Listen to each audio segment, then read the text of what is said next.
À maintenant quelques heures d'un choc en Ligue 1 face à Nice, l'actualité olympienne est toujours rythmée par la recherche du successeur de Ribalta qui est parti la semaine dernière. Les rumeurs qui mènent à Benassia semblent se confirmer une nouvelle fois, la piste semble même de plus en plus bouillante, et on en parlera avec attention dans cet épisode d'ActuOM. On reviendra aussi sur la conférence de presse de Pau Lopez et de Gennaro Gattuso qui sont assez riches en enseignements, vous allez le voir. On fera aussi le point sur l'infirmerie et sur les retours de sélection en s'intéressant à la situation de Gigot, Kondogbia et Verretou, puis on évoquera aussi le départ de David Friot. Comme d'habitude, avant de commencer la vidéo, petite question pour vous. Pensez-vous que Mehdi Benassia est le bon choix pour devenir le nouveau directeur sportif de l'OM? A l'inverse, qui auriez-vous choisi si vous étiez à la place de Longoria? J'attends vos avis et vos suggestions en commentaire. On commence directement par un point sur l'infirmerie. Bruno Blanza de France Bleu Provence expliquait que Samuel Gigot était absent de l'entraînement d'aujourd'hui et qu'il se remettait toujours de sa blessure à la côte. Ça confirme le délai annoncé par les médias qui parlaient d'1 mois d'absence et qui disaient qu'on ne le reverrait pas avant le match contre Lille. Balerdi devrait logiquement tenir sa place face à Nice en espérant qu'il continue sur la même lancée que ses derniers matchs où il a été vraiment très bon. On sait que le chantier principal c'est la régularité avec lui, mais logiquement il est quand même plutôt performant à l'extérieur. Kondogbia aurait participé à la séance du jour d'après RMC et France Bleu Provence, seulement Gattuso a expliqué qu'il n'était pas encore à 100% et on imagine qu'il ne prendra pas trop de risques si c'est encore trop juste et qu'il y a un risque de rechute. Même chose pour Verretou qui a participé aux dernières séances mais qui est encore surveillé par le staff, à voir si Gattuso l'alignera d'entrée, mais on devrait au moins les voir dans le groupe pour samedi. Correa, quant à lui, il s'était blessé avant le match face au Havre et il s'est entraîné à part, on va surveiller le groupe avec attention. D'après France Bleu Provence, Amir Murillo n'était pas encore rentré de sélection et on s'y attendait un peu sachant qu'il a joué mercredi à 3h heure française. Unai, Harit et Bemba sont eux aussi revenus à Marseille alors que Sarr et Ndiaye avaient déjà fait leur retour quelques jours avant. On enchaîne avec un focus sur l'entretien de Balerdi pour la Provence, c'est un article où on apprend quand même pas mal de choses et il le sort à l'occasion de son 100e match sous les couleurs de l'OM. Il revient sur les sujets qui fâchent avec beaucoup de lucidité je trouve, notamment le match face à Annecy où il explique qu'il a fait des erreurs qu'il n'arrive toujours pas à se pardonner, même s'il reconnaît quand même ne pas être le seul fautif. Sur les axes de progression, il admet ne pas pouvoir penser à devenir l'un des meilleurs joueurs à son poste à l'heure actuelle, mais qu'il se concentre dans un premier temps surtout sur ce qu'il peut contrôler, c'est-à-dire bien s'entraîner et bien récupérer. Il est aussi revenu sur les nombreuses critiques qu'il a pu recevoir parce qu'on sait qu'il n'est pas du tout épargné à ce niveau-là, loin de là. Il raconte qu'il ne pensait pas passer par là dans sa carrière, que ça l'a vraiment touché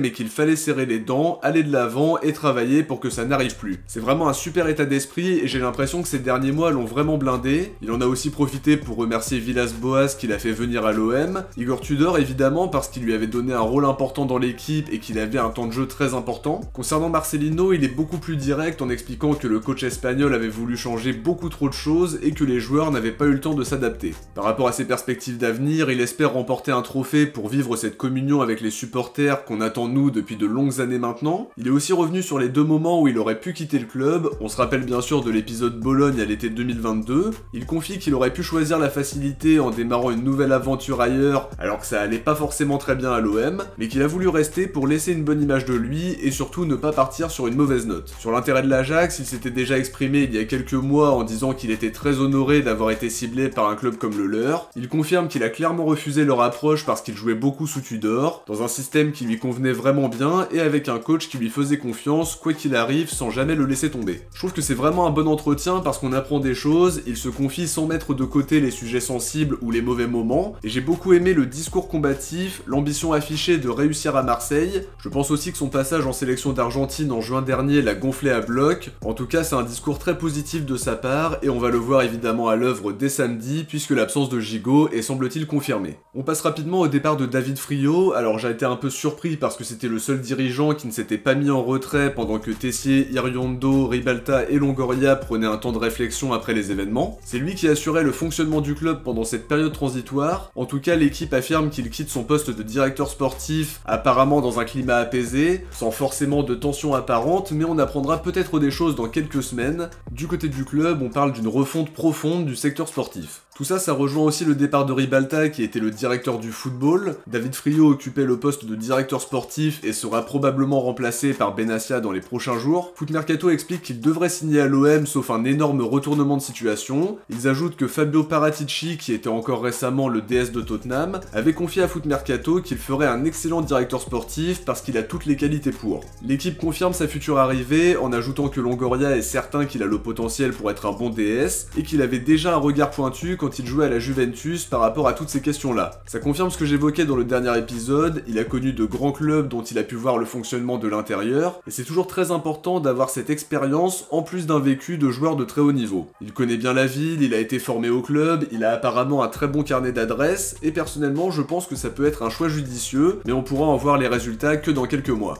On enchaîne par un focus sur la conférence de presse de Paolo Lopez et de Gennaro Gattuso, en commençant par celle du coach italien avec quelques infos intéressantes. Par rapport au travail réalisé pendant la trêve, il explique que le groupe s'est entraîné très fort et qu'il était vraiment très content du travail effectué, même s'il y avait pas mal d'absents, mais il reconnaît aussi que tous les clubs sont plus ou moins dans la même situation pendant les trêves internationales. Sur les axes de progression de l'équipe, il explique qu'il faut améliorer les qualités techniques et les qualités physiques. Pour lui, on doit s'attendre à un match proche de celui face à Brighton contre Nice, étant donné que leur coach a étudié avec 2 Zerbi, donc il y a forcément une influence certaine. Il s'attend à un match difficile face à une équipe de joueurs expérimentés, de joueurs de qualité et qui est invaincu. Sur la méthode de travail, il explique avoir mis en place un travail de force, avoir travaillé notamment sur la ligne défensive, sur la manière de casser des lignes et de conclure des actions. C'est un élément important parce qu'il a pu compter sur Lodi, Kondogbia, Aubameyang et même Verretou qui ne sont pas partis en sélection, donc ça permet d'avoir un peu plus d'automatisme. Il a aussi été questionné sur les erreurs individuelles et il explique ne pas vouloir pointer du doigt un joueur qui en fait une, que les joueurs sont parfaitement conscients quand ils font une erreur et qu'ils n'ont pas besoin qu'on leur rappelle. Questionné aussi sur l'aspect caractériel, il explique ne pas être un acteur et qu'il n'hésitera pas à dire quand il est énervé et expliquer pourquoi. Même s'il reconnaît aussi à côté avoir peut-être exagéré par le passé sur ce trait de caractère-là, je trouve qu'il s'est montré très vrai, très ouvert envers les journalistes en expliquant qu'il aimerait discuter avec eux autour d'un verre pour parler de football parce qu'il est très curieux. Concernant Amin Harit et son positionnement, il nous dit que c'est un joueur qui doit jouer axial et s'il joue sur un côté, il doit repiquer dans l'axe.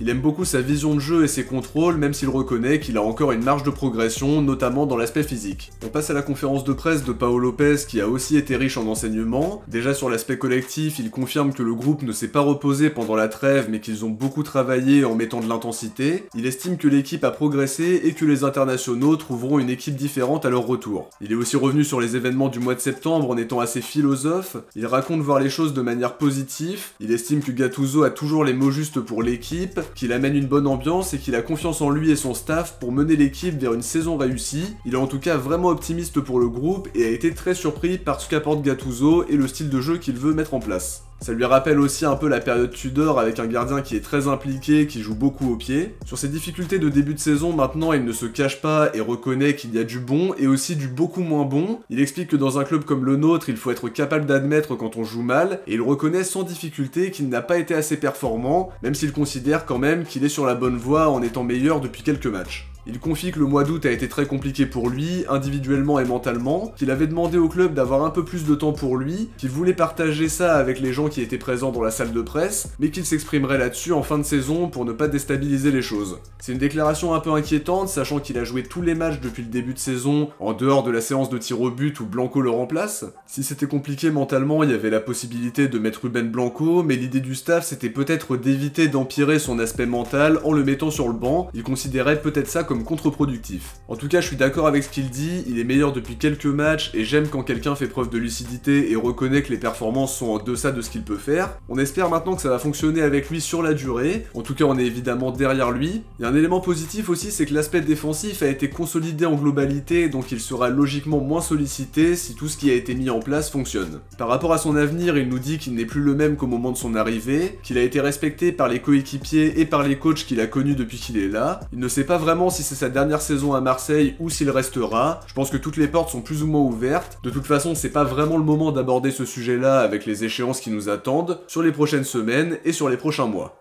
On termine cet épisode par une info sur Luis Enrique. Je l'avais pas abordé en détail dans Focus sur les prêtés, mais on va le faire aujourd'hui pour rattraper ça. Foot Mercato affirmait hier que l'hypothèse d'un retour prenait de plus en plus d'ampleur. L'option d'achat était automatiquement levée s'il jouait la moitié des minutes de son équipe, et apparemment à l'heure actuelle il serait à 41,6%, à voir si ce sera atteint à la fin de la saison au Brésil. En plus, il y a quelques temps on apprenait que Botafogo voulait baisser l'option d'achat, donc ils vont peut-être jouer là-dessus pour ne pas lever l'option et pouvoir renégocier derrière. En revanche, pour Foot Mercato, mercato, l'hypothèse d'un retour intéresse l'OM. Il se dirait en interne que Luis Enrique aurait toutes ses chances face à Correa, au vu de son très faible début de saison et du peu de choses qu'il a montré. Ce sera aussi l'occasion de compter sur un joueur offensif pendant la CAN, et ce sera pas du luxe parce qu'on aura beaucoup d'internationaux. De notre côté, on arrive à la fin de cet épisode, j'espère que ça vous a plu, et comme d'habitude, si c'est le cas, n'oubliez pas de laisser un like avant de partir pour soutenir la chaîne et lui permettre d'être de mieux en mieux mise en avant. Je vous invite aussi à vous abonner en activant la cloche pour ne rien louper des prochaines vidéos. Si vous avez regardé celle-ci jusqu'à la fin, écrivez Lopez en commentaire. De mon côté, je vous dis à très vite pour l'avant-match de Nice OM, et d'ici là, n'hésitez pas à aller voir les épisodes de Focus sur les prêtés et Focus sur les internationaux qui sont sortis hier et avant-hier. Vous les trouverez en commentaire épinglé et sur l'écran de fin de vidéo dans quelques instants. Ciao, portez-vous bien et surtout allez l'OM.